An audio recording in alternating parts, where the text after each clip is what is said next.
ಈಗ ನಾನು ಸಂಸದರ ಅಧ್ಯಕ್ಷತೆಯಲ್ಲಿ ಎಲ್ಲ ಶಾಸಕರು ಒಟ್ಟುಗೂಡಿ, ಕಾಂಗ್ರೆಸ್ ಶಾಸಕರು ಹಾಗೂ ಜೆಡಿಎಸ್ ಜಿಲ್ಲೆ ಎಲ್ಲ ಶಾಸಕರು ಒಟ್ಟುಗೂಡಿ ದಿಶಾ ಮೀಟಿಂಗ್ನ ರಿವ್ಯೂಸ್ ಮಾಡಿದ್ರು. ಎಲ್ಲ ಇಲಾಖೆಗಳಲ್ಲಿ ಕೂಡ ತುಂಬ ಅತ್ಯುನ್ನತವಾಗಿ ಬರಲಿಕ್ಕೆ ಮೀಸಲಾಗಿರ್ತಕ್ಕಂಥ ಏನು ಸೆಂಟ್ರಲ್ ಫಂಡ್ ಯಾವ ರೀತಿ ಯೂಸ್ ಮಾಡಿದರೆ ಯಾವ ರೀತಿ ಪ್ರಯತ್ನಿಸಲಾಗ್ತಿದೆ ಅನ್ನೋದನ್ನ ತುಂಬ ಅಚ್ಚುಕಟ್ಟಾಗಿ ಈ ಕಾರ್ಯಕ್ರಮ ನೆರವೇರಿದೆ. ಸೊ ಆ ವಿಚಾರಕ್ಕೆ ಬಂದಾಗ ನಾನು ಕೂಡ ಭಾಗಿಯಾಗಿ ಸಕ್ಸಸ್ ಆಗಲಿಕ್ಕೆ ಪಾಲ್ಗೊಂಡಿದ್ದೇನೆ.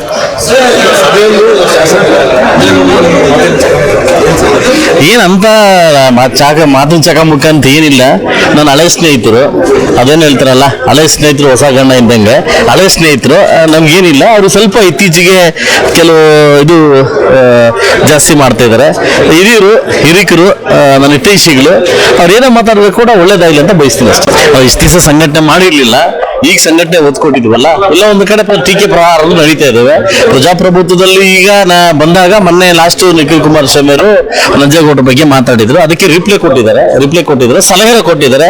ಈಗ ನಿಖಿಲ್ ಅವ್ರಿಗೂ ನಂಜೇಗೌಡರು ತುಂಬಾ ಹಿರಿಕರು ಹಾಗೂ ಕೂಡ ಅವ್ರಿಗೆ ಒಂದು ನಾನು ಮಾತು ಹೇಳ್ತೀನಿ, ನನ್ನ ಬಗ್ಗೆ ಕೂಡ ಮಾತಾಡಿದ್ದಾರೆ. ಹೊಸ ಶಾಸಕರು ಅಂತ ಮಾಡಿದೆ, ಹೊಸದಾಗಿ ಆಯ್ಕೆ ಶಾಸಕರೇ.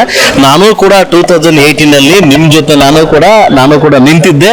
ನನ್ನನ್ನ ಜನ 3,000 ಓಟಿಂದ ಕೂಡ ನನ್ನನ್ನ ಗೆಲ್ಸಿರ್ಲಿಲ್ಲ, ಸೋಲ್ಸಿದ್ರು. ಅದೇ ಜನ 30,000 ಓಟಿಂದ ನನ್ನ ಗೆಲ್ಸಿದ್ರು. ಆದ್ರೂ ಕೂಡ ಸೆಕೆಂಡ್ ಟೈಮ್ ಕೂಡ ನೀವು ಕೂಡ ನಿಂತಿದ್ರಿ.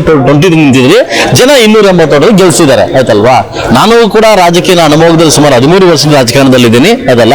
ಹೊಸ ಶಾಸಕನಾಗಿರ್ಬೋದು, ಬಟ್ 2018 ಇಬ್ರು ಕೂಡ ಬಂದರೆ, ನೀವು ಗೆದ್ರೆ ನಾನು ಸೋತ್ರೆ, ಆಯ್ತಲ್ವಾ. ಅದಕ್ಕೆ ನಾನು ಇದಂತ ಹೇಳ್ತಲ್ಲ, ರಾಜಕೀಯವಾಗಿ ಏನಿದ್ರು ಕೂಡ ಮಾತಾಡ್ಕೊಳ್ಳೋಣ. ರಾಜಕೀಯದಲ್ಲಿ ನಮಗೂ ನಿಮ್ಗೆ ಯಾವುದೋ ಬೇಕು ವೈಯಕ್ತಿಕ ಉದ್ದೇಶ ಅಂತೂ ಇಲ್ಲ.